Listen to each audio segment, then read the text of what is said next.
Bonsoir à tous, il est 19h30, c'est l'heure de votre rendez-vous avec l'actualité sur la MBC. Voyons le sommaire pour démarrer.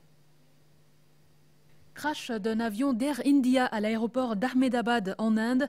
242 passagers et membres d'équipage étaient à bord de ce vol à destination de Londres. Le Premier ministre, le Dr Navin Ramgoolam, et le président français Emmanuel Macron en tête-à-tête à l'Élysée. J'étais très heureux de recevoir M. le Premier ministre à Paris aujourd'hui et je les remercier de sa présence à la conférence des Nations Unies sur les océans. La Bank of China devient officiellement la RMB Clearing Bank à Maurice. Objectif, renforcer la capacité de Maurice à servir de porte d'entrée pour les investissements entre l'Afrique et l'Asie. Renvoi dans les collectivités locales les premières demandes de révision judiciaire examinées par la Cour suprême ce matin. On parlera aussi des zones humides. Maurice en compte plus d'1 millier. Or, ce trésor naturel est menacé par des comblements illégaux. Citoyens et autorités se mobilisent pour sauver ces marécages essentiels pour la biodiversité. À l'agenda également, l'agriculture verticale pour une culture maximisée. Notre équipe était du côté de Gros Caillou, chez Proxifresh, un des pionniers dans la région. On démarre avec cette catastrophe aérienne en Inde. Un avion de la compagnie Air India s'est écrasé dans la ville d'Ahmedabad juste après son envol aujourd'hui. À son bord, 230 passagers et 12 membres d'équipage. Les autorités locales précisent que l'appareil s'est écrasé dans un quartier résidentiel. Claudette Geoffroy-Gadevadou a les détails. Il est 13h39 heure locale lorsque le vol d'Air India décolle puis s'écrase près de l'aéroport d'Ahmedabad dans le nord-ouest de l'Inde. Sur ces images amateurs publiées sur les réseaux sociaux, on voit l'appareil perdre de l'altitude avant de s'écraser au cœur d'un quartier résidentiel.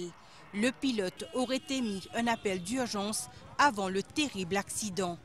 242 personnes, dont 169 ressortissants indiens, 53 britanniques, 7 portugais et un Canadien se trouvaient à bord du long courrier de type Boeing 787 Dreamliner à destination de l'aéroport de Gatwick à Londres.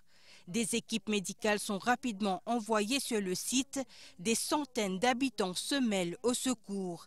Des blessés sont transportés à l'hôpital, mais impossible de savoir selon les autorités s'il s'agit de survivants de l'avion ou d'habitants du quartier résidentiel. La boîte noire permettrait de connaître les causes de l'accident, mais des spécialistes de l'aviation soulignent que des oiseaux ou une panne de moteur pourrait être à l'origine du crash. La direction de l'aviation indienne précise que le pilote avait plus de 8000 heures de vol à son actif. Le Premier ministre indien Narendra Modi a qualifié sur X le crash d'épreuve déchirante et a promis tout son soutien aux victimes et aux familles des victimes. Ahmedabad, la principale ville de l'État du Gujarat, compte environ 8 millions d'habitants. Son aéroport international, le 7e plus fréquenté du pays, est situé au milieu d'une zone résidentielle densément peuplée. Le dernier accident d'avion dans le pays remonte à 2010, lorsqu'un avion de la compagnie Air India, en provenance de Dubaï, s'était écrasé à l'atterrissage à Mangalore, dans le sud de l'Inde, faisant 158 morts. En direct dans ce journal de la Grande Péninsule, Siddhant Sibal, correspondant de Wyon, qui nous rejoint par téléphone. Siddhant Sibal, good evening. Thank you for joining us.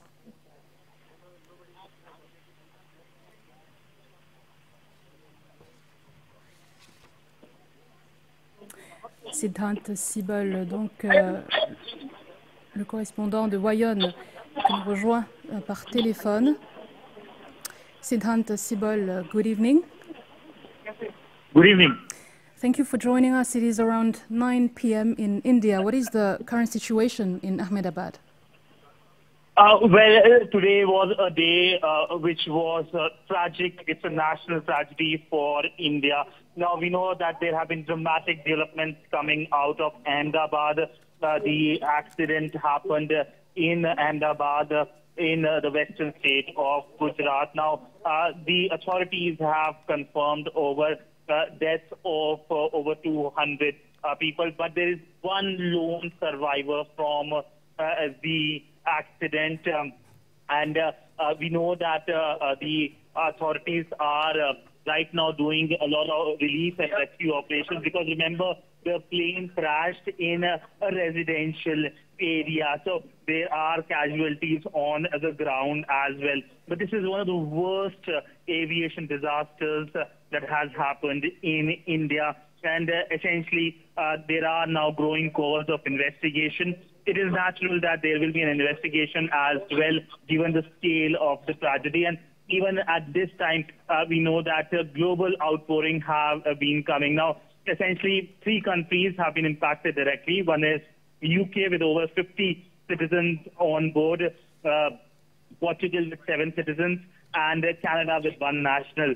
The rest, of course, are Indian nationals. The flight was bound to UK, to London, and we have seen some comments coming from the UK leadership. Globally, also condolences have been pouring, including, of course, from Mauritius, and we have seen the Mauritian Prime Minister also extending condolences as well at a time when India is reeling literally from this tragedy of huge proportions. So that is the situation on ground, but it is an evolving situation. Every minute there is a development happening, and we know that on ground, along with the civil administration, the military administration, the military has also been involved in terms of the relief and rescue operations.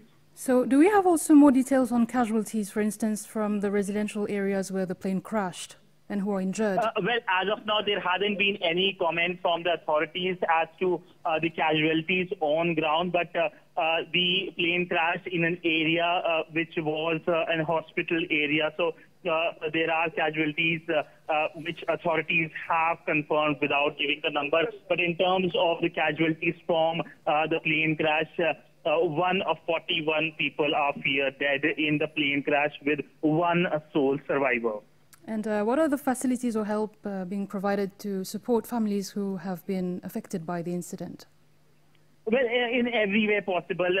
In fact, we know that to the families, there is an announcement of relief by the authorities. We also know that Air India has announced special flights in terms of the families. We also know that there have been helpline numbers given here in India, but also by the Indian missions in UK, where, of course, there are casualties. In Portugal as well. So these helpline numbers are also being issued by Indian missions abroad. And of course, here in India, there are helpline numbers. So authorities are making sure that the family members have every detail possible in terms of the entire accident that has happened, because it's the family members who are, of course, reeling under a major shock. Siddhant Sibal, thank you for talking to us. C'est donc l'intervention de Siddhant Sibal, correspondant de Wyon. Il était en direct de la Grande Péninsule. Le Premier ministre se dit attristé et choqué à l'annonce de cette tragédie. Le docteur Navin Ramgoolam a, au nom du gouvernement et des Mauriciens, adressé ses condoléances aux familles et proches des victimes. Maurice, dit-il, exprime sa solidarité envers les familles éprouvées par ces pertes. Le président de la République a également adressé ses condoléances aux proches des victimes. Maurice, affirme Dharam Gokul, exprime sa solidarité avec le gouvernement et le peuple indien dans ces moments éprouvants. Enfin, nos pensées vont aux familles des victimes. C'est en ces mots que le ministre des Affaires étrangères, Ritesh Ramphal, s'est exprimé sur cette tragédie où au moins 200 personnes ont perdu la vie. Tout à fait autre chose, à l'invitation du président français Emmanuel Macron, le Premier ministre, le docteur Navin Ramgoolam, a été reçu cet après-midi au Palais de l'Élysée à Paris. Cette rencontre s'inscrit dans le cadre de la prochaine visite officielle du chef d'État français à Maurice, prévue pour le mois de novembre. À son arrivée, le chef du gouvernement mauricien a eu droit à tous les honneurs. Le salut de la garde républicaine, accompagné des cavaliers de cette même garde. La presse française était également présente pour couvrir cette rencontre entre Emmanuel Macron et le docteur Navin Ramgoolam. Valérie Kali. Ils se sont déjà rencontrés à Nice pour la conférence des Nations Unies sur les océans, ont partagé les mêmes estrades, mais c'est au palais de l'Élysée à Paris que Emmanuel Macron a reçu cet après-midi le docteur Navin Ramgoolam. Un tête-à-tête à la demande du président français. Le Premier ministre est arrivé vers les 16h17 ici au palais de l'Élysée. Il a été accueilli avec tous les honneurs, avec notamment le salut de la garde républicaine et celui des cavaliers de la républicaine.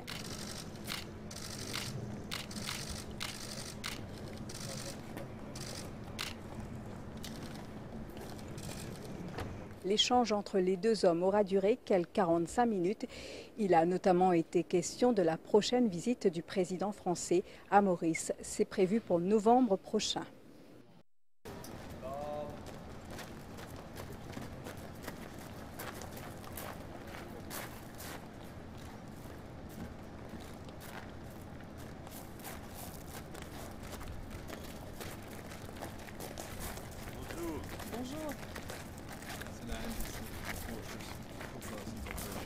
Alors, Monsieur le Président, Monsieur le Premier ministre, bonjour. Un mot sur cette rencontre pour la télévision nationale de Maurice. Bonjour, j'étais très heureux de recevoir Monsieur le Premier ministre à Paris aujourd'hui et je l'ai remercié de sa présence à la conférence des Nations Unies sur les océans. C'était très important et ce d'autant que sous son autorité, Maurice a été l'un des premiers pays au monde à avoir ratifié le fameux traité d'IBBNJ, c'est-à-dire le traité pour protéger la haute mer. Et donc Maurice a été un partenaire de confiance et d'action pour la réussite de ce sommet. Et nous avons obtenu aujourd'hui plus de 60 ratifications, ce qui nous permettra d'annoncer à l'Assemblée générale des Nations Unies vraiment l'entrée en vigueur pour le 1er janvier prochain. Et donc je tenais à en remercier. Je tenais aussi à m'excuser du report du voyage qui avait été initialement prévu au mois d'avril et qui était une joie pour la France.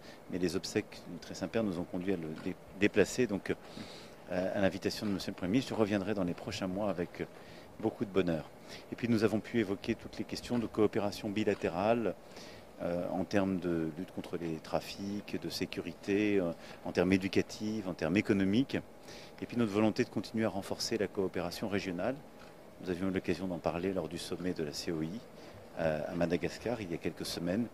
Et je veux remercier vraiment Monsieur le Premier ministre pour l'action, la détermination qui est la sienne de renforcer cette coopération, en particulier la circulation des personnes.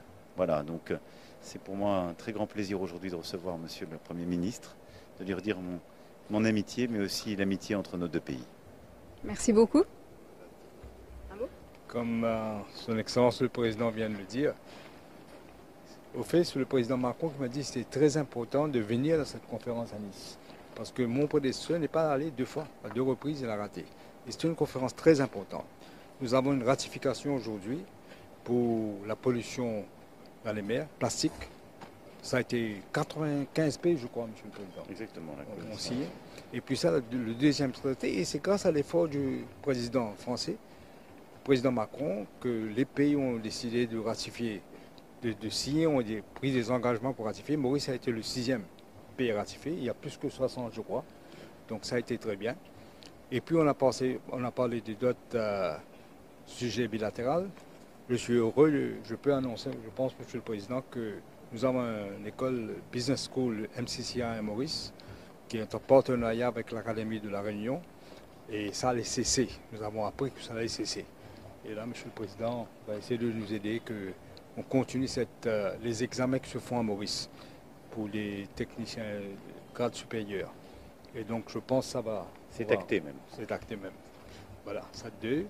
On a parlé aussi de d'autres coopérations régionales, inclus Tourmelin, mais nous avançons, je pense. Exactement. Merci beaucoup. Merci beaucoup. Merci, messieurs, dames. Merci.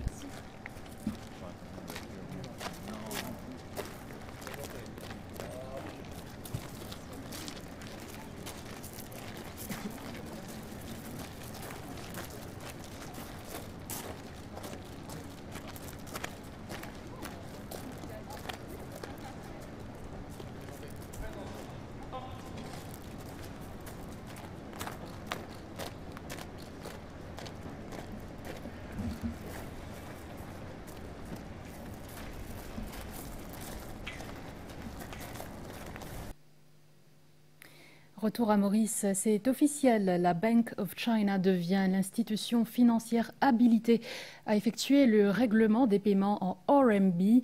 Ce développement survient après la signature d'un protocole d'accord avec la Banque de Maurice. Lors du lancement ce jeudi à Balaklava, le gouverneur de la Banque centrale, Rama Sitanen, dira que cela devrait renforcer la capacité de Maurice à servir de porte d'entrée pour les investissements entre l'Afrique et l'Asie. Place au reportage de Migan Puenapanaiken. Le renminbi, ou la monnaie chinoise, est la quatrième devise la plus utilisée au monde pour les transactions commerciales. Désormais, les banques et les opérateurs locaux peuvent l'utiliser pour les transactions avec la Chine. Ce jeudi, la Bank of China, installée à Maurice depuis 2016, est devenue officiellement le RMB Clearing Bank à Maurice. En d'autres mots, elle est l'institution habilitée à régler les paiements en monnaie chinoise pour les transactions effectuées de Maurice ou à travers notre pays. Ce que nous pouvons faire, c'est si un commerçant ou importe un produit depuis la Chine et il facture en RMB, ou capable de payer à Maurice en roupies et à travers ça, la banque là, il paye ça en RMB là-bas. On peut diminuer aux dépendances, l'euro and third currency. La Chine est le plus important partenaire commercial du continent africain, avec des transactions s'élevant à 295 milliards de dollars en 2024. La possibilité de compenser et de régler des transactions en renminbi à Maurice pourrait être un avantage pour notre pays en tant que pont entre la Chine et l'Afrique.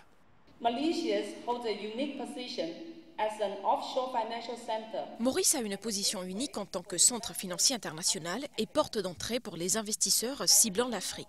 L'établissement d'un clearing center à Maurice reflète l'importance stratégique que la Banque de Chine accorde à ce pays et met en évidence sa forte capacité opérationnelle et ses normes. Le gouverneur de la Banque centrale souligne aussi que l'ambition est de faire de Maurice un centre de paiement pour le continent en monnaie chinoise et en roupies indiennes. Si un narco avec l'Inde, qui n'est capable de faire une transaction entre deux pays, soit en roupies mauriciennes, soit en roupies indiennes. Après, c'est une différence. Là, nous pouvons faire ça avec la Chine. Et là, nous sommes capables de gagner un système qui nous met Maurice. Quand nous interlinkons et nous interconnectons, c'est un différent paiement système là. Et là, Maurice vient comme un centre pour nous capables de faire, encourage, trade flows et investment flows entre ces régions-là. À ce jour, la Bank of China est la seule institution bancaire de l'Empire du Milieu qui opère à Maurice. Pour son président, cette nouvelle étape vise à approfondir la coopération financière. L'actualité, c'est aussi cette première audience très attendue dans l'affaire des quelques 2000 employés municipaux embauchés sur une base temporaire et remerciés le 16 mai dernier par la Local Government Service Commission. 2 bancs de juges ont été mobilisés ce matin à la Cour suprême pour examiner les 27 demandes de révision judiciaire déposées par les plaignants. Pranav Bihari avec les commentaires de Claudette Geoffroy-Gadivadou. Sur les 27 demandes de révision judiciaire, 24 ont été entendues par les juges Véronique Kwok et Azam Niroua. Les plaignants qui contestent leur licenciement sont représentés par Maître Anil Gayan, Ravi Erigadou et Sudesh Kalichun. On financer l'attention de la Cour que dans la lettre de nomination, je dis bien clairement là-dedans que je peux gouverner par la loi de local government, qui dit que dans toute une nomination de cette nature, il y a ce qu'on appelle une probationary period. Et dans notre lettre, mentionne aussi pension qui doit contribuer. Alors, je tiens à tout, d'après nous, je tiens à toutes les expectations qui doivent continuer dans ce travail. Les 3 autres dossiers restants ont été entendus par les juges David Chankan Chong et Aruna Devinaren. Ils concernent les conseils de district de Rivière-du-Remport et de Grand-Port et la municipalité de Vakwa-Phoenix. C'est Maître Rochi Badin qui défend les employés dans ces cas. En même temps qu'il nous demande une judicial review, nous aussi demandons une injonction pour qui ne pas souffrir à sa préjudice mais de déo là. Si case là nous gagnons livre pour judicial review, il faut écouter dans le fond merit stage là, si on a gagné, nous, les clients gagné, ils devraient rentrer dans le travail et que nous gagnons une casse qui ne paye pas. Les juges ont mis leur jugement en délibéré. Soulignons que les contrats de ces travailleurs des collectivités locales prennent fin le 15 juin. Demande de rencontre avec le Premier ministre concernant les modifications proposées de l'âge de la retraite et de la pension. La Confédération des travailleurs des secteurs publics et privés a tenu une conférence de presse en ce sens ce jeudi. Le président de l'instance, Riaz Chatou, souhaite contribuer au sujet en tant que représentant des travailleurs et des syndicats. Des propos recueillis par Krishan Sitia. Une considération économique. Capable ou envie de diminuer ou dépenses publiques. Pas aucun mal à ça. Chaque gouvernement, les gouverner selon ce programme. Mais mon Dieu, pas sacrifier Mandimoun qui est plus vulnérable dans la société là. Nous refaire un appel, 4 leaders dans l'Alliance, ressaisir, dealer sa application, appel un comité qui peut permettre différentes organisations de la société civile de déposer. Venons-en à la hausse de la taxe sur les boissons sucrées. En effet, le budget 2025-2026 double la note, passant de 6 à 12 sous par gramme de sucre. Mais cette mesure sera-t-elle vraiment efficace pour lutter contre le diabète qui touche un Mauricien sur 5? Élément de réponse avec Anjoram Goulam. La vie est amère pour le porte-monnaie des consommateurs de boissons sucrées. Dans le budget 2025-2026, il est annoncé que la taxe passe de 6 à 12 sous par gramme de sucre dans certains produits, notamment les boissons gazeuses. Bien sûr, bien monté. Pourquoi nous n'arrivons pas pour acheter? Réglementé, c'est-à-dire sur prix surtout, parce que là, tout qui peut monter en flèche, hein. Pas seulement un, mais plusieurs. À quel point l'addition sera-t-elle salée? Nous avons un relevé qui se fait pour comprendre combien de sucre qui est dans ce produit et cela est appliqué au niveau de ce coût de production et là, il peut passer dans le prix. À ce dire, un chopin Pepsi, il peut passer de 20 roupies à 24 roupies, un 2 litres peut passer de 80 à 103 roupies. Et qu'en est-il des produits light et zéro qui contiennent peu ou pas de sucre?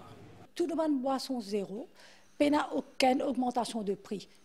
Est-ce que cette mesure s'étend aussi aux autres boissons, comme les jus concentrés, les jus de fruits ou les sirops? Tout ce qui est du sucre. Est-ce qu'il y aura un contrôle au niveau des prix? Certains commerçants ne risquent-ils pas de transformer nos finances en bagasse?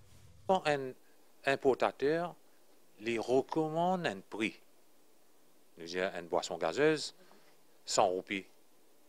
Moi, je dis un chiffron. Les pour gagner droit, mettez-les moins cher, les pour gagner droit, mettez-les plus cher. Parce que tout simplement, c'est un prix recommandé. Quand il y a exagération, là, nous rentrons en jeu. Cette mesure budgétaire vise entre autres à inciter les Mauriciens à prendre davantage soin de leur santé, notre pays comptant parmi ceux ayant le plus fort taux de diabète au monde. Elle avait d'ailleurs déjà été présentée dans le budget 2020-2021 lorsque la taxe était passée de 3 à 6 sous par gramme de sucre sur certains produits. Est-ce que cela a marché? Selon la Fédération internationale de diabète, 20% des Mauriciens souffrent toujours de cette maladie. Et l'organisation prévoit que Maurice sera le deuxième pays où les jeunes seront les plus touchés par le diabète en 2030. Il est important qu'ils nous réfléchissent. Il y en a beaucoup, par exemple, un produit qui est sucré, nous a évité, mais mettre beaucoup d'emphase sur la marche, sur l'exercice et bien sûr sur la santé. Baisse du taux de diabète, hausse de la tension du porte-monnaie. Une question demeure. Est-ce que cela poussera vraiment les Mauriciens à changer leurs habitudes? Ce soir, nous nous attardons sur les marécages qui jouent un rôle crucial pour la nature et pour les humains. Ils abritent la biodiversité, préviennent les inondations et régulent les écosystèmes. Pourtant, ces milieux disparaissent peu à peu, victimes de comblements illégaux. Pour mieux encadrer leur gestion, un projet de loi est en préparation. Parallèlement à cela, certains citoyens s'engagent déjà. Sarah Ono. À Poudre d'Or, une zone marécageuse a été comblée sans autorisation. Résultat, inondations à répétition, débordements et déséquilibres écologiques. La faune, la flore et les habitants du quartier en subissent les conséquences. Un terrain marécageux. Terrain là, ils sont intés en bas, la mort, ça. Quand on a rempli la terre là, ça veut dire que de l'eau là, pas pour gagner circulation pour y aller. Ça même qui peut monter partout. Nous la courant, l'humidité nette, beaucoup de l'eau, pas capable de dire ça. Pompiers tout venir pour tirer. Quand je parle de la terre, je besoin d'abord s'il y a un wetland là-bas, ok?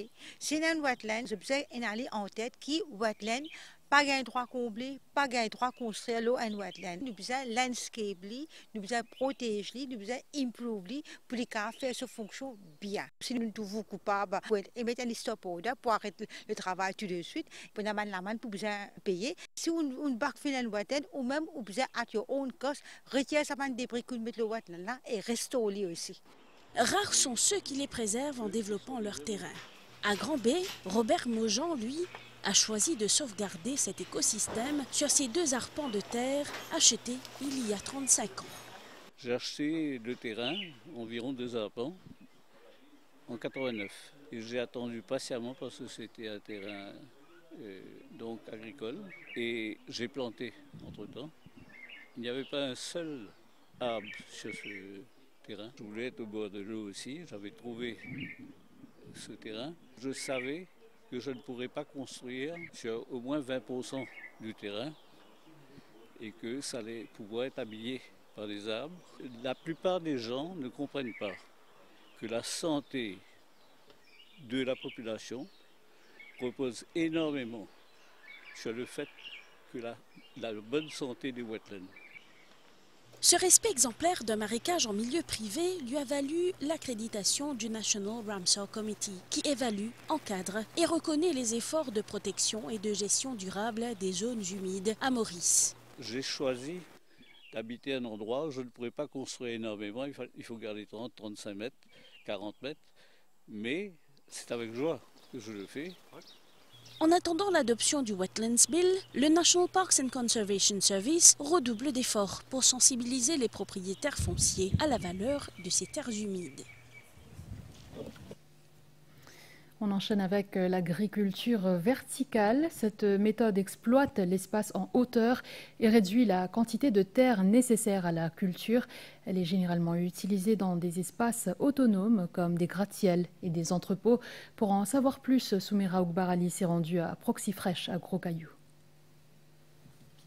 Dans ce conteneur, à Gros Caillou, 6600 plants de laitue sur des panneaux équivalents à 70 mètres carrés de superficie de terre. Contrairement à la cultivation traditionnelle, l'agriculture verticale consiste à cultiver des plantes en couches superposées. Cette entreprise est l'un des pionniers dans le secteur dans l'océan Indien et est parmi les premiers en Afrique. Ici, nous faisons des salanova, 5 variétés de salanova différentes, qui sont les salades naines de luxe. On a commencé ce projet-là il y a 4 ans et aujourd'hui, nous produisons tous les jours à peu près 650 plants. Pour l'environnement de l'île Maurice, c'est intéressant. Donc en gros, on contrôle tout ce qui est des éléments extérieurs pour l'agriculture. Donc de l'eau, le pH de l'eau, les nutriments présents, le CO2, la photosynthèse et la température. On plante les plants dans une matière qui s'appelle le rockwool. Le rockwool, c'est de la pierre qu'on a chauffée à 1800 degrés. On laisse 2 semaines dans la nurserie, puis on les transfère dans les panels pour 1 mois. Et après 1 mois, on récolte les produits. Grâce à cette solution, dans un environnement contrôlé, l'entreprise peut produire des légumes avec très peu d'eau tout en éliminant l'usage de pesticides. Le système vertical marche. En gros, il y aura 2 pompes d'irrigation qui vont pousser de l'eau dans un circuit fermé. Et le système va envoyer l'eau par des drops. Donc les drops vont pousser de l'eau sur un coton qui soit en contact avec le rockwool sur les plantes dans les panels. Le tank d'eau est rempli avec de l'eau qui est préalablement nourrie avec des nutriments. Nous essayons de reproduire l'écosystème d'Europe du Nord parce que ces plantes-là, de base, évoluent dans l'Europe du Nord. À l'époque, on les importait de France et d'Italie et maintenant, on a décidé de les produire à l'île Maurice. Chez Proxy Fresh, les salades ne poussent plus sous le soleil, mais sous l'aide. L'agriculture verticale n'est plus un concept, c'est une réalité bien enracinée à plusieurs mètres du sol. En Afrique du Sud, le bilan des inondations s'alourdit à 49 morts. Mardi, ces inondations ont dévasté une province du sud-est du pays après qu'un front météorologique particulièrement puissant a apporté de fortes pluies, des coups de vent et même de la neige dans certaines régions. Les opérations de recherche et de sauvetage se sont poursuivies ce jeudi. Le récit de Lovina Sophie.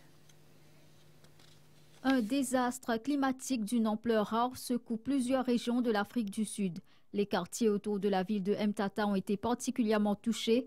Les opérations de recherche se poursuivent pour retrouver des disparus alors qu'un minibus scolaire a été emporté par les eaux. Le bilan risque de s'alourdir. The number of people confirmed to have been in the minibus.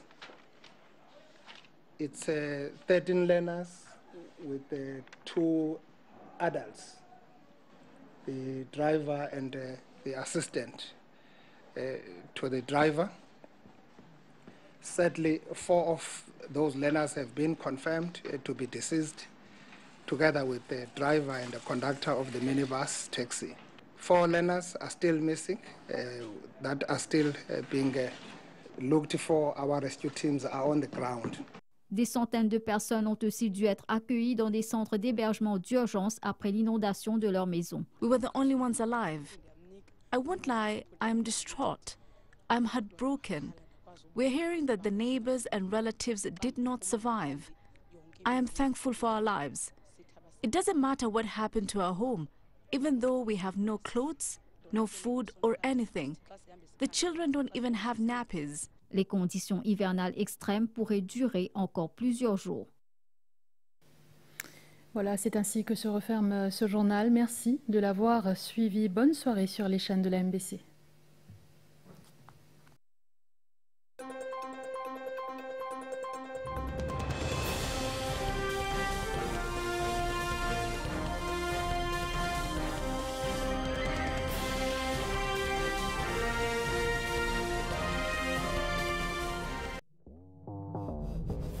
Venons de révolutionner le snack game avec Cadbury Lunch Bar. Il est composé de délicieuses cacahuètes, d'une généreuse couche de caramel, de chocolat Cadbury et offre la possibilité de gagner des prix d'une valeur de 450 000 roupies. Achetez 2 Cadbury Lunch Bar de votre choix, récupérez votre carte à gratter chez votre détaillant et découvrez si vous avez gagné. Prenez un Lunch Bar et gagnez beaucoup plus. Conditions applicables.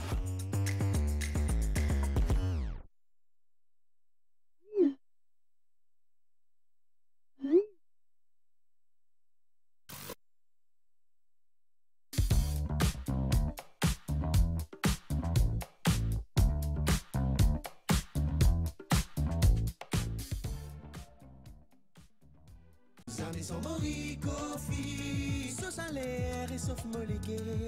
Zame son morikofi.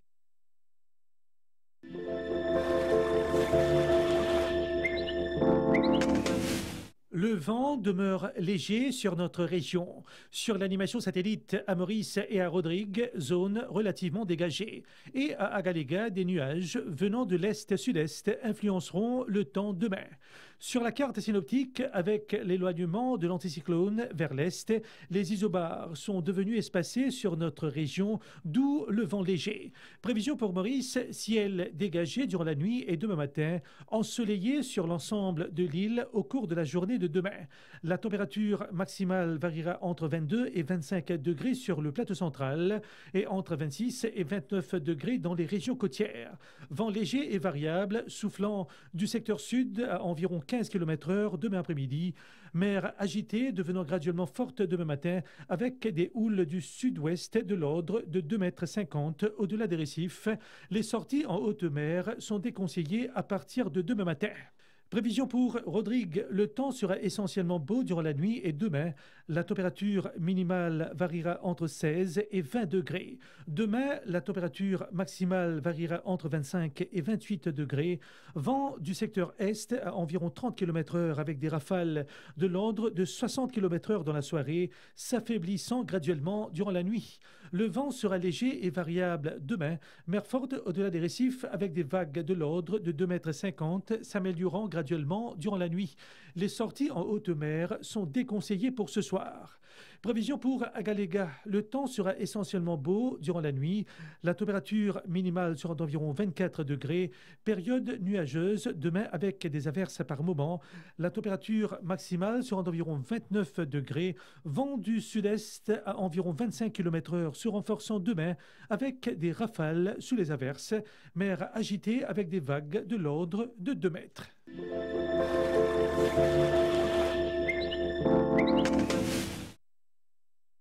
Zame son morikofi, sauce à l'air et sauf molégué. Zame son morikofi.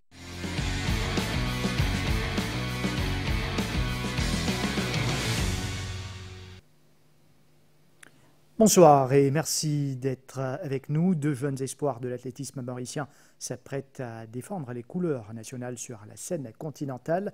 Azel Sipou, engagé au 110 mètres haies, et Jad Ramsamy au saut en longueur représenteront Maurice au championnat d'Afrique junior prévu du 14 au 18 juillet prochain. Koyal Sital. Âgé de 16 ans, Azel Sipou se prépare avec sérieux pour un rendez-vous majeur. Sa première participation au championnat d'Afrique junior en Algérie, prévue du 14 au 18 juillet. Il s'alignera dans l'épreuve du 110 mètres haies. Je suis très content de représenter mon pays. Ça a toujours été un rêve un peu pour moi. Et mes objectifs, premièrement, ça serait d'abord de battre mon record personnel et espérons que je peux gagner. À ses côtés, un guide de confiance, Serge Tranquille, son entraîneur, suit son évolution de près. Là, il savait qu'il n'est pas le meilleur, peut-être. Bon, ici actuellement à Maurice, pour ainsi dire, dans cette catégorie. C'est un garçon qui est très volontaire et qui a envie d'aller plus haut. Et me pensez qu'il est en très bonne voie. Dans la catégorie féminine, c'est Jad Ramsamy, elle aussi âgée de 16 ans, qui représentera Maurice au saut en longueur. Je suis très fière de représenter mon pays. Je travaille dur pour ça et l'entraînement passe bien, puis toujours entraîner sérieusement. L'objectif, c'est de donner le meilleur de moi-même. Essayer de dépasser mes performances actuelles. Sous la férule de son entraîneur, elle affine les détails techniques. Le planning, c'est plutôt en long terme. Bien sûr, le championnat d'Afrique, c'est une étape avant qu'il nous arrive des plus grandes compétitions. Deux jeunes talents, deux promesses pour l'avenir de l'athlétisme mauricien. Arts martiaux à présent, la République Cup avait récemment réuni les adeptes du Shotokan Karaté à Cassis. L'occasion pour plus d'une centaine de jeunes de faire montre de leur talent. Deux d'entre eux, à savoir Corel Sibon et Richab Bidessi, représenteront Maurice à un tournoi à Londres. Cette compétition était l'occasion pour les participants de connaître leur niveau atteint en Shotokan Karaté. Une première sortie pour 2025 qui a réuni une centaine de participants. Participation, aujourd'hui, je suis entraîné, oui, mais je ne suis pas trop satisfait, mais je suis encore préparé. Depuis là, 5 ans, je suis sport karaté. Ce que je fais pour meilleur, je suis Hindu House même, je traîne mercredi et samedi occasionnellement. Karaté, commencement, comment dire, une face au self-defense. Mais après, on trouve les plus qui self-defense et la discipline pour apprendre tout. Assez satisfaisant, j'ai donné le meilleur de moi-même et tout ça a été une belle expérience. Moi, je suis très satisfaite. J'ai pu avoir 2 médailles. Je me suis améliorée comparée à avant. Les concours sur le plan local qui restent très prisés par les jeunes, la fédération qui ne compte pas s'arrêter en si bon chemin. Cette année, nous avons beaucoup d'événements. D'accord, nous avons plusieurs championnats nationaux et nous avons même un championnat international. Sur le plan local, nous avons un prochain rendez-vous, nous avons Kata Team Competition et nous avons Gold Cup. Ça, c'est local et nous avons un très grand championnat international en novembre à Maurice, où nous avons une très grande équipe de l'Angleterre pour présent sur le sol mauricien. Par ailleurs, 2 participants mettront le cap sur Londres dans les prochains jours pour représenter Maurice à une compétition internationale. Ils ont certes des objectifs d'être médaillés, mais ce sera d'abord une bonne expérience. Football en Angleterre, transfert. Matheus Cunha est officiellement joueur de Manchester United. Il a signé un contrat de 5 ans aujourd'hui. Le Brésilien de 26 ans arrive en provenance de Wolves pour 62,5 millions de livres. Sachez aussi que Trent Alexander-Arnold a également signé au Real Madrid ce jeudi. Parmi les autres nouvelles, Kevin De Bruyne s'engage avec Naples, du renfort encore pour Manchester City qui prépare activement la Coupe du Monde des clubs et la nouvelle saison. Koyal Cital. Tout est bouclé pour le transfert de Kevin De Bruyne à Napoli. Il quitte Manchester City où il a passé les 10 dernières années. Le Belge signe un contrat de 2 ans avec le champion d'Italie. Sa visite médicale a lieu ce jeudi. Toujours concernant Manchester City, il a mis le grappin sur le milieu néerlandais Tiani Reinders, dont l'arrivée a été officialisée mercredi en provenance de l'AC Milan contre 55 millions d'euros. Il s'est engagé pour 5 saisons en faveur de l'équipe dirigée par Pep Guardiola, avec laquelle il pourra prochainement disputer la Coupe du Monde des clubs aux États-Unis. Jude Bellingham suit les traces de son frère Jude et rejoint le Borussia Dortmund. Il quitte donc Sunderland qui lui a permis de faire ses preuves et de devenir le meilleur jeune de Championship la saison dernière. Jude Bellingham a signé un contrat avec Dortmund jusqu'en 2030.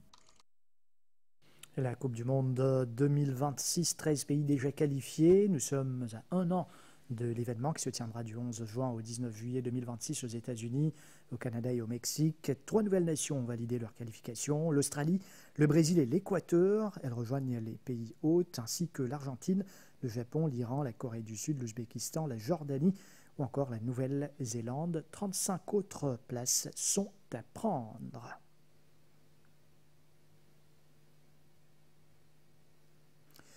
En tennis, Justin Henrel, 17 ans, 281e mondial, s'est qualifié pour les quarts de finale de Stuttgart en battant Alex Michelsen 6-4, 6-4. L'Allemand qui devient le plus jeune quart de finaliste sur gazon depuis la victoire de Boris Becker à Wimbledon en 1985. Et puis golf, précisément la 125e édition de l'US Open à partir de ce jeudi et jusqu'à dimanche en Pennsylvanie. C'est pour la 10e fois que le tournoi se tient à Oakmont, ce qui est un record pour le parcours. De nombreux grands noms du golf mondial sont en lice, dont le champion en titre de Chambaud ou encore Rory McIlroy. Autant pour cette page, merci d'avoir été avec nous. Bonne soirée sur nos antennes.